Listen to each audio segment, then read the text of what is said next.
함께 은혜의 말씀 또 나누겠습니다. 우리 계속해서 우리 수요일 저녁에 우리 철로 역정 내용을 함께 하고 있습니다. 바로 이 책인데요. 김홍만 목사님 교수님이기도 하시고 김홍만 교수님이 지은 52주 스터디 철로 역정 이 내용을 가지고 우리가 함께 나누면서 또 이 가운데 은혜를 같이 살펴보고 있습니다. 이 철로 역정은 참으로 우리에게 많은 그런 깨달음과 또 은혜를 주는 그런 내용들입니다. 우리 성경 지금까지 우리 사람들이 출판해낸 책 가운데 성경 다음으로 가장 많이 출판이 된 책이 바로 이 철로 역정이라고 하죠. 우리나라에도 보니까 성경이 들어오고 바로 얼마 되지 않아서 또 이제 철로 역정이 이제 번역이 되어지고, 그리고 또 그림은 한국식으로 이렇게 그려가지고 이제 그때 찍어낸 책들이 지금 또 이렇게 아주 오래된 책으로 이제 남아 있는 그런 것도 제가 이제 봤습니다.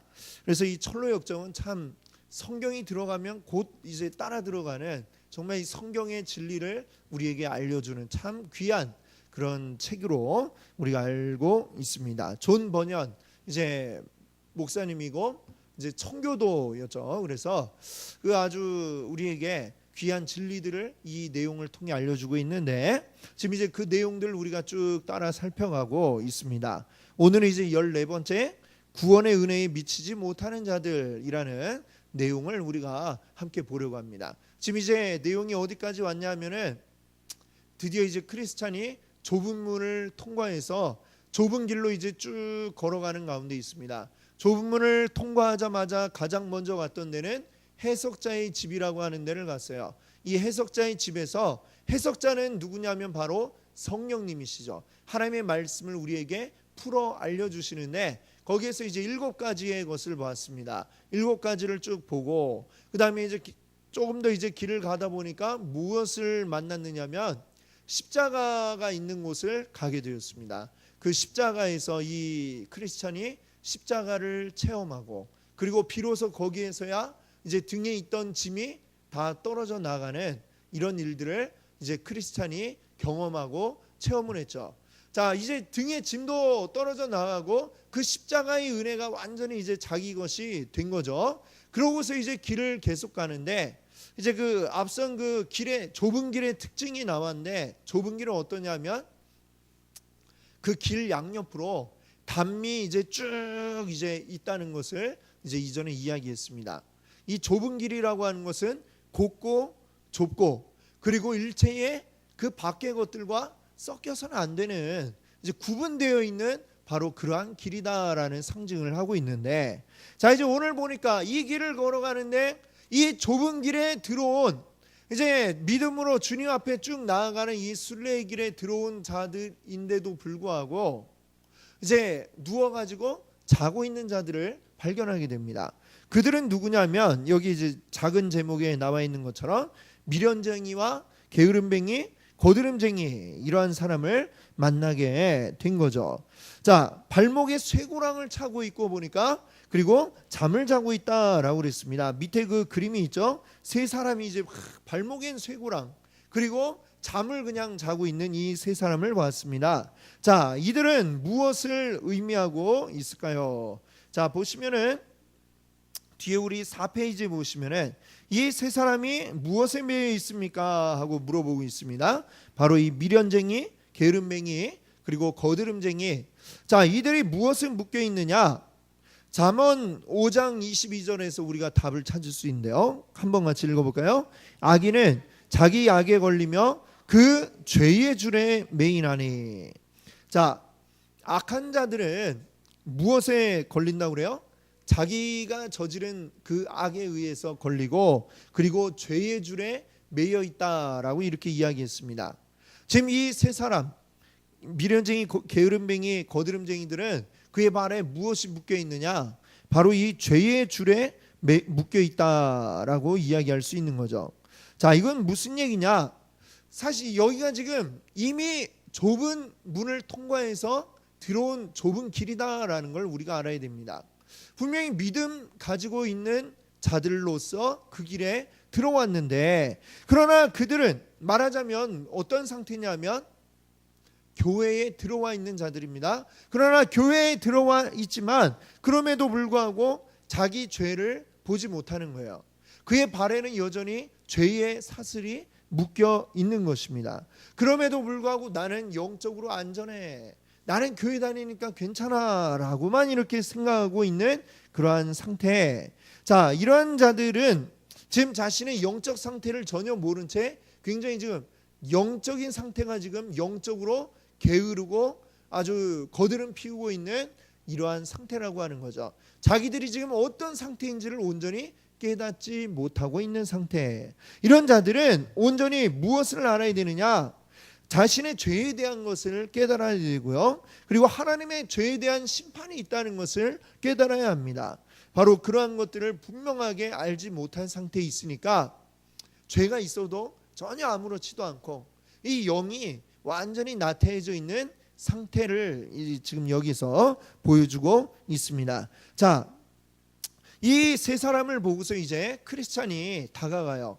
아니 여기서 이렇게 자고 있다니 내가 깨워줘야지 하고서 다가갑니다. 그래갖고 이제 소리를 쳤어요. 뭐라고 했냐면 당신들 돛대 위에서 잠을 자고 있는 것과 같소. 돛대가 뭔지 아시죠? 배에 옛날에 이제 이 돛대 보면 돛 하나만 이제 걸려 있고 거기 얼마나 이제 좁습니까? 사람이 거기를 걸어 다니기는 굉장히 힘들고 누워 있다면 누워서 거기서 잔다면 어떻게 되겠어요? 자다가 떨어지기 십상이겠죠. 그렇죠? 당신들은 지금 돛대 위에서 잠을 자고 있는 것과 같다. 금세 언제 떨어질지 모릅니다. 바닥이 없는 깊은 죽음의 바다가 당신들의 아래에 있습니다. 일어나 이리 오시오. 원하면 내가 당신들의 족쇄 푸는 것을 도와주겠어. 이 족쇄가 뭐라고요? 죄의 사슬 푸는 것을 내 도와주겠다. 이렇게 얘기를 합니다. 자, 뒤에 한번 4페이지에 2번 가보세요. 이 크리스찬이 지금 큰 위기에 빠져 있는 이 세 사람을 보고 어떻게 했어요? 그들을 잠에서 깨우려고 했습니다. 그렇죠? 그거는 지금 이 크리스찬의 상태가 어떤 상태라는 것을 이야기해주고 있느냐? 이 크리스찬이 지금 그들의 상태를 보고 영적인 상태가 깨달아 알게 되었다라고 하는 것을 우리가 알 수가 있습니다. 자, 그들을 딱 보는 순간 지금 이들은 영적으로 굉장히 위험하다라는 것을 깨달아 알 수 있는 상태이죠. 그걸 알 수 있는 것은 이미 이 크리스찬이 한번 자신은 본인이 회심한 사람이기 때문에 그것을 알 수 있는 것이죠. 자기가 이전에 경험해 봤던 것임을 알 수가 있습니다. 예전에 죄 가운데 있을 때에 이러한 모습 그대로 머물러 있으면 안 된다라는 것을 너무나도 잘 알고 있기 때문에 어떻게 해서든지 이 사람들을 깨워서 같이 함께 이 영원한 하나님의 나라 가는 길을 끝까지 가게 하고 싶은 마음이 이 크리스찬의 마음에 불붙듯이 정말 일어났던 것이죠. 너무나도 이 상태가 얼마나 비참한가를 알고 있기 때문에 그렇다라는 것입니다. 그래서 이 영혼에 대한 아주 굉장히 뜨거운 마음, 영혼을 살리고자 하는 이 마음이 있고, 또 하나는 이것이 무엇을 이야기하냐면 이 크리스찬이 진정으로 회심을 했다라는 하나의 증거가 되기도 합니다. 진짜 회심을 한 사람이기 때문에 그 죄의 비참함을 알고 거기에 있는 사람이 불쌍해 보이게 되는 것이죠. 진정한 이 회심이 있었다. 진정한 죄에서 돌아서는 그 회심이 있었다라고 이렇게 우리가 이 크리스찬의 상태를 우리가 여기에서 볼 수가 있습니다. 자, 이제 보세요. 그 다음에 크리스찬이 이제 그에게 계속해서 얘기해요. 마귀가 우는 사자와 같이 오게 되면 당신들은 분명히 마귀의 희생제물이 될 겁니다. 얼른 일어나세요. 깨어나세요. 제가 도와드리겠습니다. 이렇게 얘기를 했어요. 그런데 이렇게 다급하게 외치는 크리스찬에 대해서 이들은 전혀 미동도 하지 않고 느긋하게 이렇게 이야기를 합니다. 미련쟁이는 뭐라고 그랬어요? 나에겐 위험이 보이지 않아요. 이러면서 그냥 계속 누워있고, 또 게으름뱅이는 뭐라고 그랬어요? 냅둬요. 난 좀 더 자야 되겠어요. 뭐 이랬어요. 그렇죠? 그 다음에 거드름쟁이는 뭐라고 그랬어요? 모든 건 다 각기 자기 자리가 있는 것이요, 내가 당신에게 무슨 다른 대답을 해야 하겠어. 내 이러고 있는 게 여기가 내 자리요 이렇게 얘기하고 있죠. 그러니까 이들은 지금 거기에 누워 있고 자고 있는 이게 얼마나 위험한지를 전혀 모르고 있는 상태다라는 것입니다. 자, 뒤에 우리 4페이지에 3번을 한번 보세요. 전혀 지금 종교적으로 무관심한 이 세 사람이 게으른 이유가 뭡니까? 라고 묻고 있어요. 이들이 게으른 이유가 뭘까요? 에베소서 2장 1절만 한번 볼까요? 그는 허물과 죄로 죽었던 너희를 살리셨도다. 자, 이게 어떤 상태라고 그랬어요? 구원받기 이전의 모든 사람의 상태입니다. 허물과 죄로 죽었다. 그게 모든 이 온전하게 구원받기 이전의 사람들의 상태의 모습인 거죠. 지금 이 세 사람도 지금 어떤 상태예요? 허물과 죄로 죽어 있는 상태다라는 것입니다. 비록 그들이 입으로는 말을 하고 코로는 숨을 쉬고 있지만 그러나 그의 영의 상태를 전혀 깨닫지 못하고 죽음으로 치달아 있는 상태, 이것은 살았으나 죽어 있는 상태다라고 말을 할 수가 있는 것이죠. 그러니까 전혀 가만히 있어도 아무렇지도 않은 거예요. 옆에서 이제 아는 사람이 볼 땐 당신 지금 죽어 있어요 라고 하는데 죽긴 내가 왜 죽어? 라고 이야기를 하면서 나 아무렇지도 않아요 라고 하면서 멀쩡하게 그냥 숨만 쉬고 있는 것에 그냥 감사하게 생각하고 있을 뿐이죠. 그러나 그의 영은 이미 죽은 것이다 라고 이야기를 하고 있습니다. 또 2절에 보시면은 자, 이 세상 풍조를 따르고 그리고 무엇을 따랐다고 그래요? 공중의 권세를 잡은 자, 공중 권세 잡은 자 누굽니까? 바로 마귀, 사탄 마귀를 이야기하고 있습니다. 즉 지금 이들은 누구를 따르고 있어요? 사탄 마귀를 따르고 있고 사탄 마귀에 의해서 영적으로 전혀 볼 수 없는 눈이 지금 영적인 눈이 멀어 있는 상태다. 이렇게 말할 수가 있는 것입니다. 그렇기 때문에 보이질 않는데 보이지 않는 걸 모르는 게 바로 이들의 상태입니다. 그러다 보니까 이들이 어때요? 막 구덩이로 이끌어가도 그 앞에 구덩이가 있는지 뭔지 전혀 보지 못하고 사탄 마귀가 이끄는 대로 그대로 가다가 결국엔 불구덩이에 빠질 수밖에 없는 지금 그러한 상태의 사람들, 전혀 지금 자신이 어떤 상태인지를 모르는 구원에 관심이 없는 바로 그러한 자들이다. 이렇게 말을 할 수가 있겠습니다. 자, 앞으로 와서 다시 이제 보세요. 이 세 사람이 이제 내 도와주겠다 이렇게 얘기를 해도 전혀 끄떡도 하지 않고 그냥 계속 누워서 잠만 자니까 이 크리스찬도 별 수 없잖아요. 억지로 그걸 업고 갈 수도 없는 노릇이고 그래서 그냥 어쩔 수 없이 그대로 지나쳐서 이제 크리스찬은 가던 길을 계속 가게 됩니다. 가는데 자 이제 또 다른 사람을 만나는데 또 다른 사람들이 누구냐면 바로 형식주의자와 위선자를 이제 만나게 됩니다. 자, 이들이 이제 이들을 만나기 전에 먼저 앞에 세 사람을 이제 얘기를 했지만 거절당해서 이제 가다 보니까 참 좀 이렇게 마음이 불편한 거예요. 마음이 불편해요. 저 사람들은 왜 이렇게 지금 죽어 있는데 왜 그걸 모를까? 이런 생각을 하면서 이제 가고 있는데 앞에 보니까 아까 이 좁은 길은 양옆으로 뭐가 있다고 그랬죠? 담벼락이 이제 쫙 높게 쳐져 있다 했습니다. 그렇죠? 그러고 보니까 누군가가 이 담벼락을 넘어가지고 좁은 길로 휙 뛰어넘어오는 이런 사람이 있었다는 거죠. 그 두 사람이 누구냐? 그들의 이름이 바로 한 사람은 형식주의자, 또 한 사람은 이름이 위선자. 그렇죠? 형식주의자는 뭐예요? 형식을 중요시하는 거죠. 그러니까 겉으로 보여지는 것만 굉장히 중요한 사람. 위선자도 역시 크게 다르지 않죠. 겉으로 어떻게 보여질까? 남에게 어떻게 보여지는가? 이거를 중요하게 생각하는데 실제로는 속 안은 썩어 있는 이러한 상태의 사람, 바로 이런 사람들이 형식주의자와 그리고 위선자다라고 하는 것입니다. 자, 크리스천이 그들을 보고 이제 그들에게 말을 걸었어요. 신사 양반들 어디서 오는 길이고 어디로 가십니까? 물었죠. 그랬더니 그들이 대답을 합니다. 우리는 헛된 영광의 땅에서 태어났소. 그리고 영광을 얻기 위해 시온산으로 가는 길이요. 자, 여기 보니까 이들이 순례의 길에 들어선 목적이 뭐냐? 뒤에 4번 보세요. 이 사람들은 왜 담을 뛰어넘어 가지고 순례의 길로 들어왔는가? 그 목적이 뭐냐라는 거죠. 그 목적이 뭘까요? 이들이 이미 온 그 땅의 이름, 거기에 힌트가 있는데 그들이 어디에서부터 왔다고 그랬죠? 헛된 영광의 땅에서 왔다고 그랬잖아요. 그들이 구하는 게 바로 이 헛된 영광입니다. 자, 갈라디아서 5장 26절 한번 읽어볼까요? 헛된 영광을 구하여 서로 노엽게 하거나 서로 투기하지 말지니라. 아멘.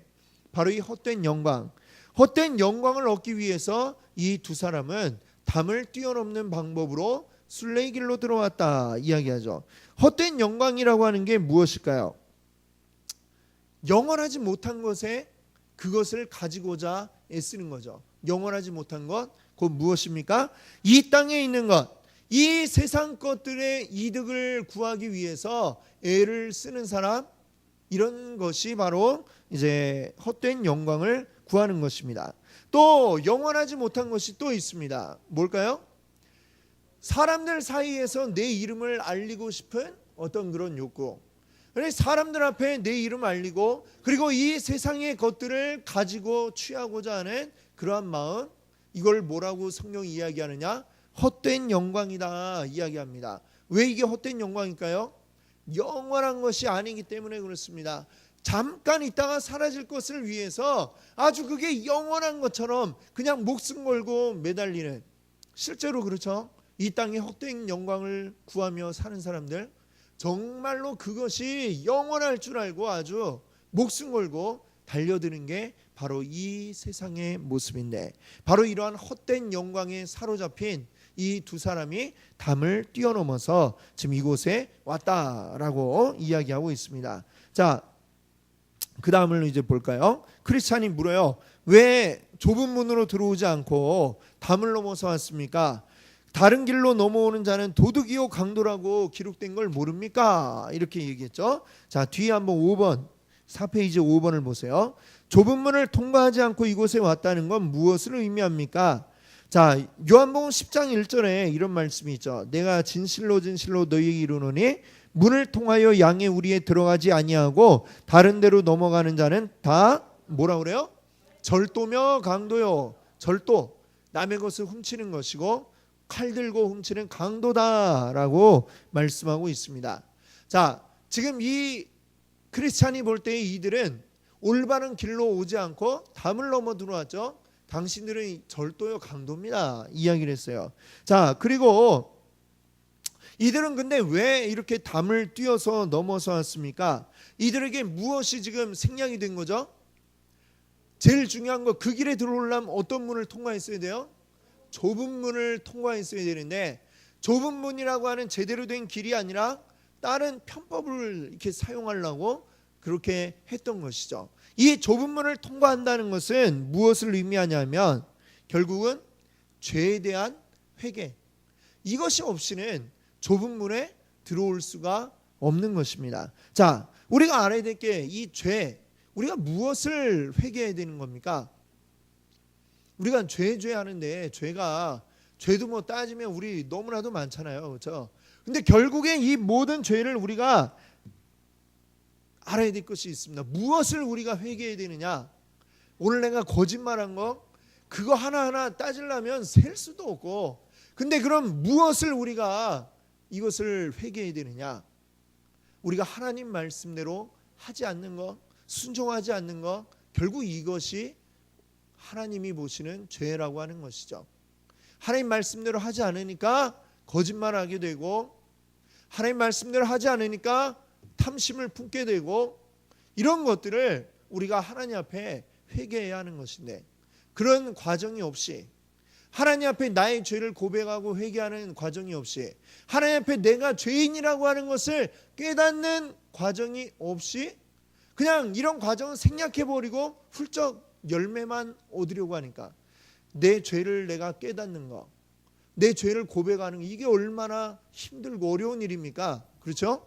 이게 정말 하나님 앞에 눈물을 흘리며 통회하는 이 마음이 있고, 그리고 참 그것 때문에 너무나도 힘든, 죄로 인해서 괴로워하는 이 시간들이 있고, 그러고 나서 우리가 이걸 회개함으로써 하나님 앞에 온전한 하나님 백성의 자리에 나아갈 수가 있는데, 이런 거 없이 그냥 죄에 대한 회개 없이, 그건 무슨 얘기예요? 하나님 말씀대로 하지 않고 내 마음대로 살아가면서, 그러면서도 하나님의 그 영광은 구하겠다라고 이렇게 하니까, 그러니까 결국 그게 뭐예요? 절도며 강도가 되는 거죠. 그렇죠? 아무런 것도 하지 아니하고 하나님의 영광만 취하겠다고 하는 자들은 강도나 다름이 없다. 그게 바로 이 말씀인 것입니다. 그러니까 이들이 순례의 길에 접어들은 것 자체가 불법적인 것이죠. 온전히 그 과정을 거치지 않으면 하나님의 영광을 그들이 얻을 수가 없는데, 그런 거 없이 불법적으로 들어와 있는 것입니다. 어떻게든 그냥 이 길 안에만 들어오면 되는 게 아니라, 순례의 길 안에만 들어오면 되는 게 아니라, 어떻게든 해가지고 인간적인 방법, 인간적인 어떤 그 방법들을 사용해서 우리가 하나님 앞에 가려고 한다면, 그것은 하나님이 인정하시는 방법이 아니라고 하는 것을 알아야 됩니다.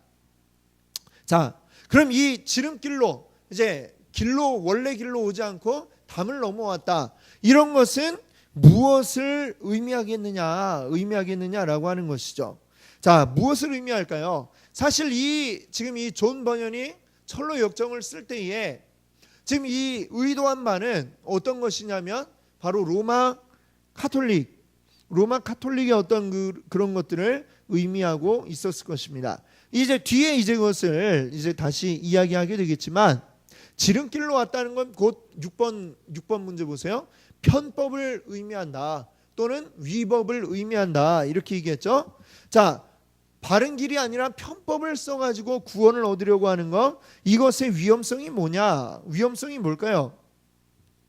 이사야 30장 21절 우리 한번 같이 읽어볼까요? 너희가 오른쪽으로 치우치든지 왼쪽으로 치우치든지,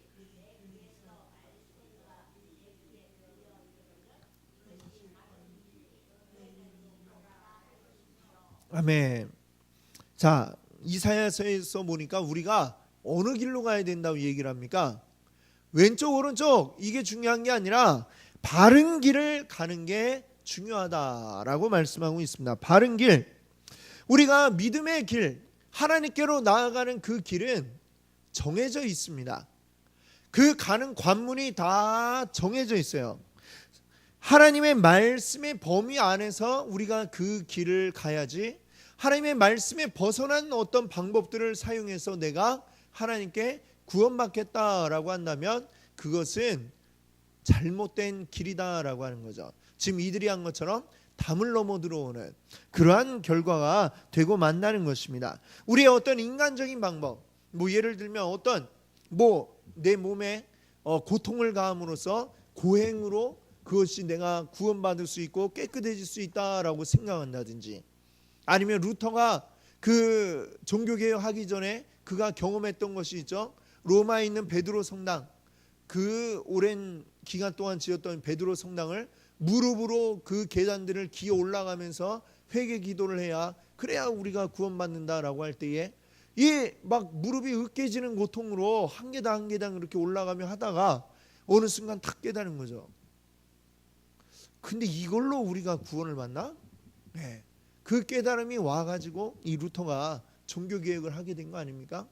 우리 무릎이 그냥 그렇게 고통스러워서 구원받는다면, 정말 그걸로 천국 간다면 무릎을 10개 20개라도 해가지고 우리가 가면 되겠지만, 그걸로 우리가 구원받는 게 아니다라고 하는 것이죠.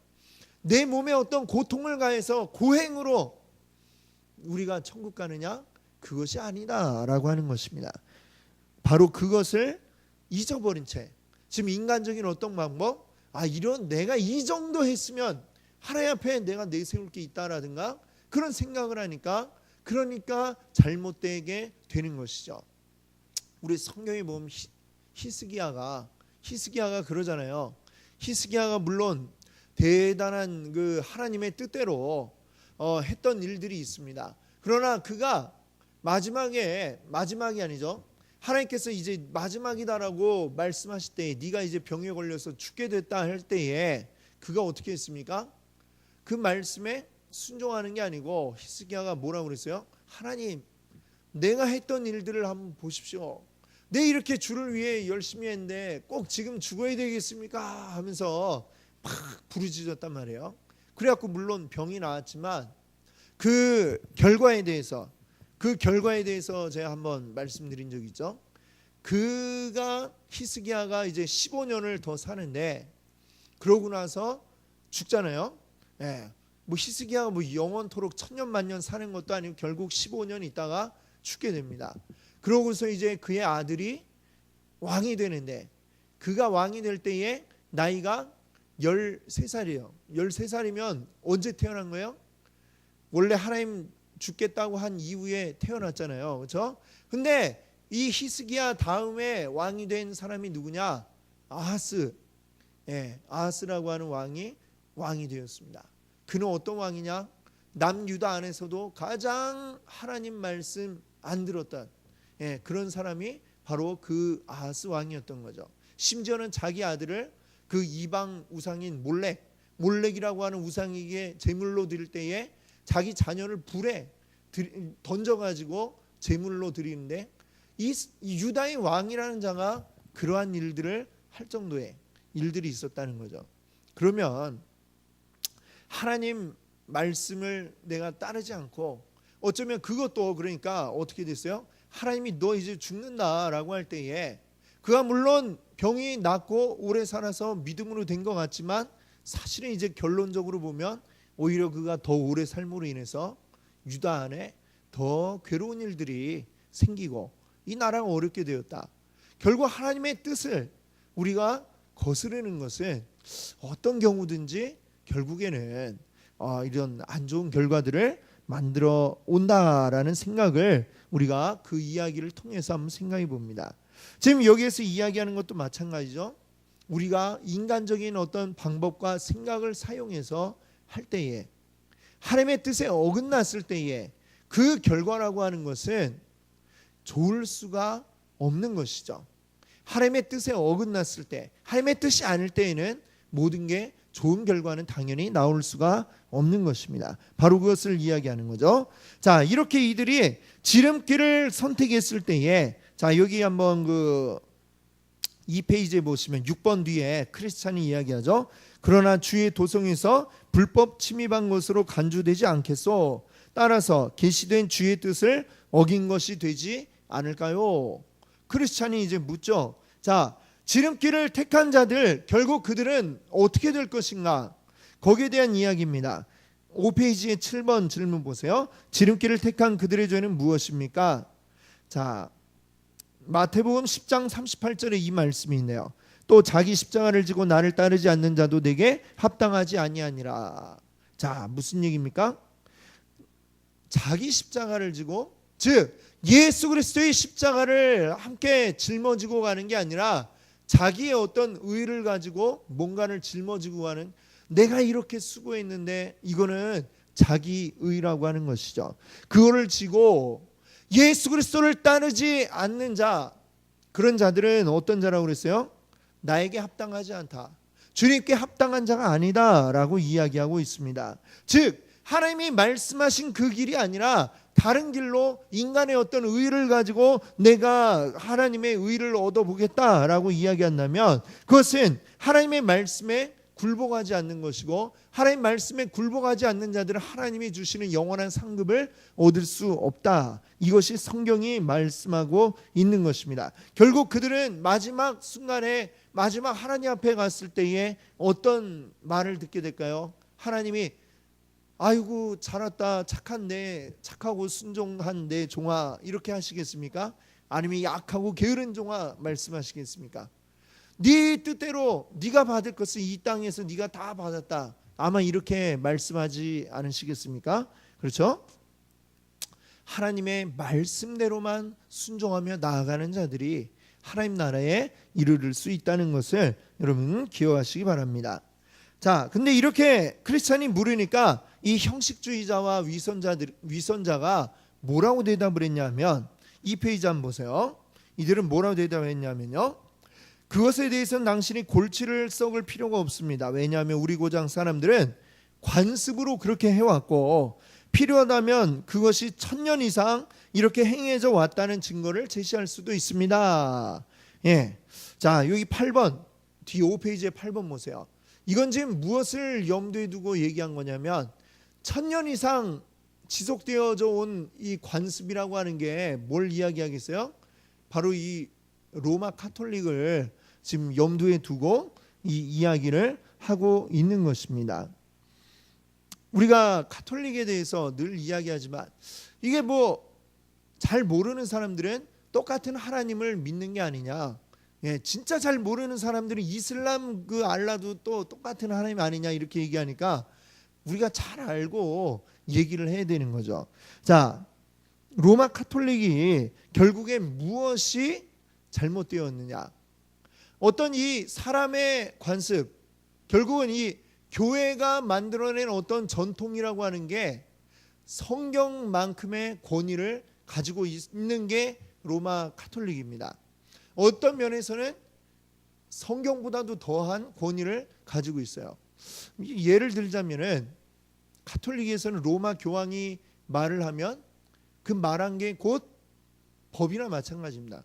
예, 그거는 뭐 다 카톨릭 다니는 분들 얘기를 해보면 다 그렇게 얘기할 거예요.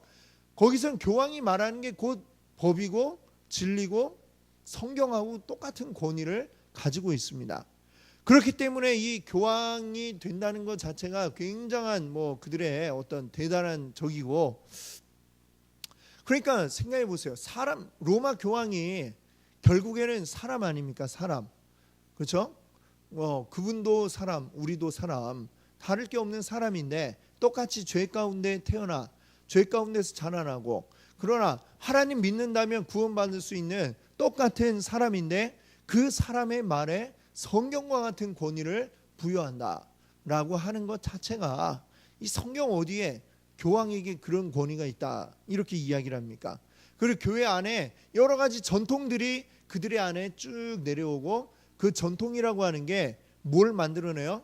성경에 없는 것들을 만들어내죠. 예를 들면 연옥이라거나 이런 것들. 연옥이라는 데가 어디에 얘기를 하고 있습니까? 성경에. 그렇죠? 그거는 사람이 만들어낸 생각이에요. 왜? 교회 다녔는데 그때는 뭐 교회 다니고 안 다니고의 자유도 없었죠. 다 다녀야 되니까. 다 다녔는데 열심히 이렇게 신앙생활 못한 사람은 천국에 못 갈 거니까. 근데 어쨌거나 믿는다고 교족부에 이름도 올려놨는데 지옥 가면 안 될 것 같으니까 중간에 애매한 데를 만들어 놓은 거죠. 그런 사람들은 연옥에 있다. 연옥에 있다가 거기서 고통당하고 있다가 죄값을 치르면 이제 뭐 간다 그랬는데 그게 뭐 지옥하고 뭐가 달라요, 그렇죠? 예.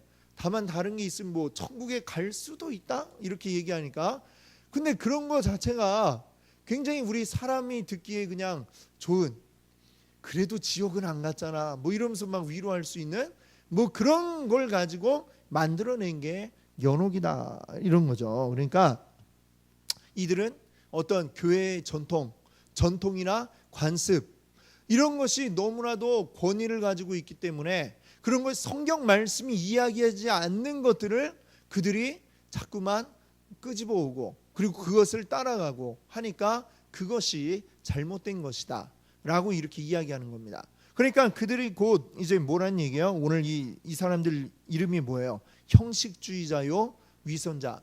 따지고 올라가면 그들의 위에 누가 있냐면 성경의 마태복음 뭐 이렇게 복음서에 나오는 바리새인과 다를 것이 하나도 없는 사람들입니다. 바리새인들도 어때요? 자기들은 하나님 굉장히 열심히 섬기고 있다고 스스로 믿고 있었어요. 바울도 한때 바리새인이었을 때 어땠어요? 나는 진짜 하나님 열심히 진짜 잘 섬기고 있다라고 생각을 하고 있었습니다. 근데 그들이 따르던 거는 뭐예요? 진짜 하나님 말씀대로 뜻대로가 아니라 율법 말씀을 해석한 장로들의 어떤 전통 이런 것들이 그들이 더 중요하게 생각을 하고 그 율법을 지키는 데에만 아주 그냥 목을 메고 있었기 때문에 그들은 예수님과 만났을 때에 그들은 날마다 예수님한테 혼나야만 했던 거 아니겠습니까? 바로 그런 것이죠. 사람의 어떤 전통, 사람의 생각을 따르는 자들이 바로 이렇게 잘못된 길로 간다라는 것을 우리가 기억해야 되겠습니다. 자, 계속해서 이제 크리스찬이 그러니까 그 말을 듣고 그래요. 하나님 앞에 가서도 마지막 그 법정 앞에서도 이게 관습이라고 인정이 되겠느냐고 묻죠. 그랬더니 이 형식주의자 위선자 얘기합니다. 우리 이거 1000년을 넘게 지켜온 겁니다. 그러니 공평하신 재판장께서 이걸 합법적인 걸로 분명히 인정해 줄 겁니다. 그러면서 이제 뭐라고 얘기하느냐? 당신이나 나나 똑같이 이 길 가고 있지 않느냐라고 얘기를 하죠. 다만 당신과 우리가 다른 거는 당신이 입고 있는 옷이 우리의 옷과 다르다라는 이런 이야기를 이제 뒤에 하게 되죠. 자, 지금 이 사람들은 그러니까 어떤 생각을 하고 있어요? 하여튼 뭐 우리 속담에 뭐로 가도 서울만 가면 된다라는 이야기처럼 어떻게 가든 하나님 앞에만 가면 되지 않냐라는 생각을 가지고 있습니다. 자, 이런 거를 이제 뭐라고 얘기하냐면 9번에 이제 보세요. 5페이지 9번에 보시면은 이걸 바로 이제 실용주의라고 얘기하죠. 어찌 됐건 되기만 하면 된다. 하나님 앞에만 가기만 하면 된다라고 생각을 해가지고 이제 실용적인 어떤 효과만 있다면 그것을 다 쓸 수 있다. 뭐 옛날에 그 중국의 등소평이 뭐 흑묘백묘 이랬다 하지 않습니까? 뭐 검은 고양이든 흰 고양이든 하여튼 뭐 다 고양이면 된다. 그러니까 뭐 어떻게든지 이게 뭐 결과만 좋으면 되지라는 이야기를 이제 한 것인데 똑같은 이야기죠. 어떻게 됐건 은혜만 받으면 되지 않느냐. 어떻게 됐건 은혜만 받으면 되지 않느냐라고 하기 위해서 전에도 잠깐 말씀드렸습니다만 이제 19세기 20세기 넘어올 때에 그 부흥가들 가운데 찰스 피니라고 하는 자의 이름이 전에 한번 말씀드린 적이 있죠. 이 사람은 어떤 식으로 이제 사역을 했냐면 굉장히 사람의 마음을 막 이렇게 감동시키고 그 마음을 막 움직여가지고 막 눈물이 막 나오게 막 쥐어짜고 막 이런 방법을 썼다 이거죠. 어떻게 보면 오늘날 우리 교회 안에서도 그런 방법들을 자꾸만 이제 쓰려고 하는 그런 시도들이 있고 사실은 또 어떻게 보면 그렇게 하는 게 굉장히 좀 쉬운 방법이라 할 수도 있죠. 굉장히 막 감정을 고조시키고 막 하면서 막 그걸 흔들어 가지고 막 이렇게 막 뭔가 은혜 받은 것처럼 은혜 받은 것 같은 막 분위기를 조성하는 이런 것들이 어떻게 보면 굉장히 그것은 이제 감정적으로 격동시키는 것인데 그러나 이런 것들은 결국은 무엇이냐? 이 질문에 이런 질문을 하고 있어요. 그렇죠? 9번에 보시면 더욱이 목적을 위해서 어떤 방법도 정당하다는 주장입니다. 그러나 교회의 목회와 신앙의 길에서 목적을 이루기 위해 불법을 저지르는 것은 어떤 일에 해당합니까? 불법을 저지르는 건 어떤 것이냐? 여기 밑에 있는 말씀은 우리가 아까 처음에 우리 읽었던 본문 말씀이죠. 나더러 주여 주여 하는 자마다 다 천국에 들어가지 못하리라 말씀하고 있죠. 내 입으로 주여 주여 외친다고 해서 다 교회에 와서 예배 드린다고 해서 전부 다 그들이 다 구원의 자리에 이를 수 있는 자들이냐? 그렇지 않다라는 게 성경의 말씀인 것입니다. 우리가 교회에 있는 것 같고 내가 하나님의 일을 하는 것 같고 하나님 앞에 예배 드리는 것 같더라도 그러나 온전하게 하나님이 원하시는 그러한 예배를 드리지 못한다면 그것은 하나님 앞에 온전하게 나아갈 수 없는 것이다. 만약에 그 일들을 하면서 하나님이 영광 받으시는 게 아니라 사람이 영광 받기를 원하고 있다면 그것도 역시 하나님이 기뻐하시는 일이 아니다라고 말씀하고 있습니다. 주의 일을 한다고 하면서 사실은 자기가 영광 받기 원하고 자기의 이름을 드러내려고 하고 이런 사람들도 있는 것이죠. 그러나 그런 자들은 결코 하나님 앞에 갔을 때 너는 누구냐? 이런 얘기밖에는 들을 이야기가 없다는 것을 우리가 기억해야 되겠습니다. 자, 그 다음에 이제 9번 뒤에 한번 볼게요. 크리스찬이 이제 이야기합니다. 그들에게 나는 하나님의 법을 따라 행하고 있지만 당신들은 자신들의 망상으로 무례히 행하고 있습니다. 당신들의 이 길의 주인에게 이미 도둑들로 간주되었습니다. 따라서 나는 당신들이 이 길의 목적지에서 진실한 사람들로 인정받는 것에 대해 의심합니다. 당신들은 하나님의 지시 없이 스스로 이 길로 들어왔습니다. 그리고 하나님의 자비 없이 스스로 이 길에서 떠날 것입니다. 자, 이 얘기는 무슨 얘기예요? 쉽게 들어온 사람은 어떻게 된다는 얘기예요? 쉽게 또 나가기도 한다는 거죠. 쉽게 담을 넘어 들어온 사람은 나중에 이 길 너무 힘드네. 그러면 또 쉽게 그냥 담을 넘어서 나가버릴 사람들이다. 온전히 하나님이 말씀하신 대로 제대로 참회와 회개, 내가 진정한 죄인임을 깨닫고 그 죄인임을 주님 앞에 자복하고 이 회개의 단계를 거쳐서 나오지 못한 자들은 쉽게 조금만 힘들면 금세 자기가 왔던 곳으로 돌아갈 수밖에 없다는 것이죠. 자, 이 두 사람 그 이야기를 듣고 이 형식주의자와 위선자가 뭐에 대해서 얘기하냐면은 율법과 의식에 대해서 이야기합니다. 율법 그리고 또 어떤 의식, 그러니까 우리 눈에 보여지는 이러한 것들에 대해서 이야기하죠. 당신이 입고 있는 옷과 우리는 겉옷만 조금 다르다라고 이렇게 이야기를 합니다. 자, 지금 이 두 사람이 입고 있는 옷은 뭐예요? 율법, 의식 이런 것들이죠. 보여주기 위한 것, 어떤 형식, 우리 겉으로 사람의 행함으로 이룰 수 있는 그런 것들입니다. 그런데 이 크리스찬이 입은 옷은 어떤 옷이라는 얘기일까요? 뒤에 10번 질문을 보시면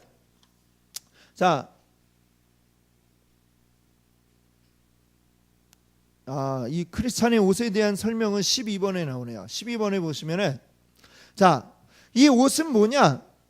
크리스찬이 입은 옷은 내가 입은 옷이 아니라 바로 하나님이 입혀준 옷이라고 그가 설명을 하고 있습니다. 이거는 뭐냐면 바로 우리 안에 있는 불의, 내 안에 있는 죄, 모든 그것으로 인한 더러운 것들을 가려주기 위해서 주님이 입혀주신 옷이라고 이렇게 이야기를 하고 있는 것이죠. 자, 그래서 이 옷은 자기 힘으로 얻을 수가 없는 겁니다. 근데 이 아까 그 옆에 담 넘어온 두 사람은 어때요? 율법과 그리고 형식에 대해서 이야기하면서 의식에 대해서 이야기하면서 우리는 그런 것들로 옷 입었다. 이건 자기가 해서 하는 거지. 율법은 내가 이거 했어. 의식도 내가 이렇게 잘했어. 그러나 크리스찬이 입은 옷은 자기 힘으로 얻을 수 있는 옷이 아니라 누가 주신 거예요? 주님이 입혀주신 옷이다. 그래서 우리가 그 골로새서인가요? 거기 보면 뭐라고 나오죠? 우리가 예수 그리스도로 옷 입었다. 네, 이런 표현이 나오잖아요. 세례에 대한 이야기를 하면서 우리가 예수 그리스도로 옷 입었다. 이거는 내가 입을 수 있는 옷이 아니라 주님이 주지 않고는 입을 수 없는 바로 그러한 옷이었다라고 이렇게 말씀하고 있습니다. 자, 10번을 한번 보세요.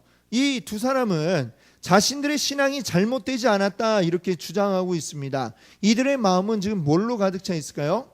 끝까지 이 사람들은 주장해요. 우리 담 넘어오는 거 이거 늘 그동안 해왔던 건데 이거 잘못된 게 아니야 라고 이렇게 이야기를 하죠. 이 사람들은 무엇으로 가득 차 있느냐? 자기 의로 가득 차 있는 사람들입니다. 그러니까 그들이 뭘 이야기해요? 율법을 이야기하고 그리고 또 의식을 이야기하죠. 나 이렇게 율법 잘 지킨 사람입니다. 나 이렇게 예배 잘 드린 사람입니다. 꼬박꼬박 안 빼놓고 잘 드렸습니다. 자기 의로 가득한 사람들의 모습이죠. 자기 의로 가득하다. 결국 이들이 놓치고 있는 게 있어요. 율법을 정말 열심히 따르는 사람들은 어떤 결론에 이르를 수밖에 없느냐? 우와, 사람인 이거 다 지킬 수가 없구나. 이 결론에 이를 수밖에 없습니다. 전에도 말씀드렸지만 10계명 가운데 제 10번째 계명이 뭐예요? 내 이웃의 것을 탐내지 말라. 탐낸다는 건 이게 뭐예요? 행동이에요? 탐내는 건 행동이 아니죠. 우리의 생각입니다. 우리의 마음의 생각. 그럼 내 마음의 생각을 내가 마음대로 조절을 할 수가 있습니까? 내가 의지를 가지고 내 행동은 제어할 수 있는데 내 마음에 드는 생각, 불현듯이 탁탁 떠오르는 이 생각을 제어할 수 있는 사람이 있느냐 이거예요. 있습니까? 없죠. 뭐 비싼 차 딱 보면은 이야, 그냥 이야가 자동적으로 나오잖아요. 그렇죠? 예? 좋다 이런 생각이 딱 들잖아요. 그게 근데 뭐예요? 성경이 이야기하는 것은 그게 탐심이다라는 거죠. 좋다 생각 가지면 그 다음에는 갖고 싶어, 이런 생각이 계속 이어져 나올 수밖에 없는 것입니다. 그럼 내 생각을 내가 마음대로 조종할 수가 없는데, 그러면 결국에는 이 10계명 말씀을 쭉 앞에서부터 잘 지켜왔어요. 9계명까지. 10계명 딱 오니까 그 다음에 어떻게 돼요? 우리가 늘 마음에 드는 게 탐심인데, 그렇죠? 이거는 내가 생각하지 않아도 눈만 돌리면 그냥 계속해서 탐심이 생겨나게 됩니다. 그러니까 결국에는 율법을 열심히 따르고 지키는 자들은 어떤 결론에 이르느냐? 아무리 열심히 해도 이거 내가 다 완벽하게 지킬 수가 없구나, 이 생각을 하지 않을 수가 없는 거죠. 제대로 지키려고 한 사람은. 그러면 근데 그것을 이야기하지 않고 율법으로 우리가 충분히 다 지킬 수 있다라고 얘기한다면 그 사람은 둘 중에 하나죠. 거짓말쟁이이거나 아니면 위선자거나, 자기가 못 지키지만 그럼에도 불구하고 다 지킨 것처럼 행동하는 위선자일 수밖에 없는 것입니다. 그래서 지금 이 자기 의의를 드러내려고 하는 자들은 다 이 위선자다, 거짓말장이다 라고밖에 우리는 이야기할 수가 없는 것입니다. 그래서 그 위선자의 마음은 어떠한 마음이요?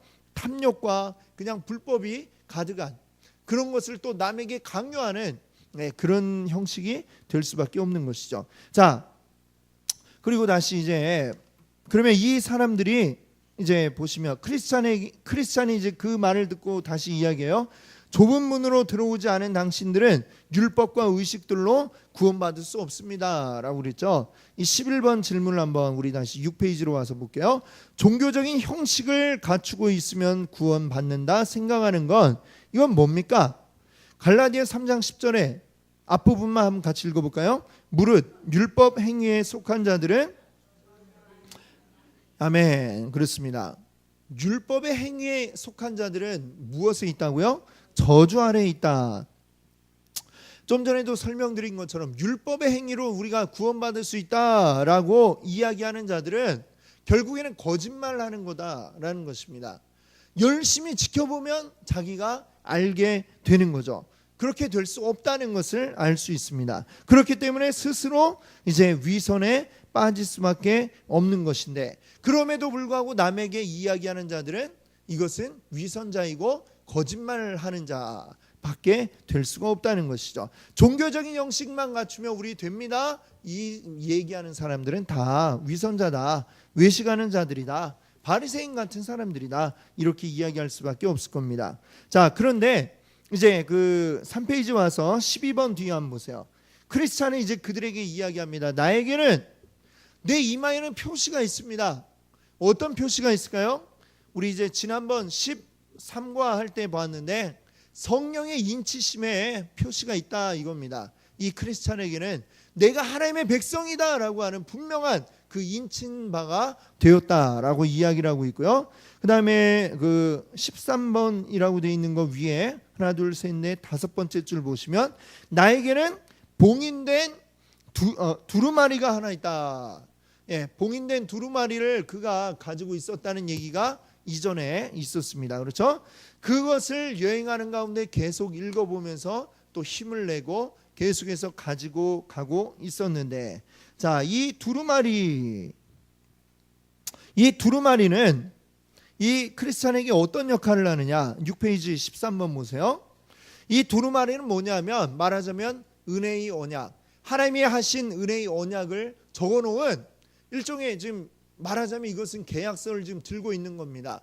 내가 하나님 백성 되었다라고 하는 증거인 것입니다. 그러니까 이 철로 역정 갈 때에 힘든 일이 있을 때 읽어보면 괜찮아, 나는 하나님 백성이야, 조금만 더 가면 하나님 나라 들어간다, 이걸 가지고 계속 그 언약을 믿고 나아가는 거죠. 그리고 마지막에 그 나라 앞에 서서 하나님 앞에 섰을 때에 이 두루마리는 어떤 역할을 하게 되어 있어요?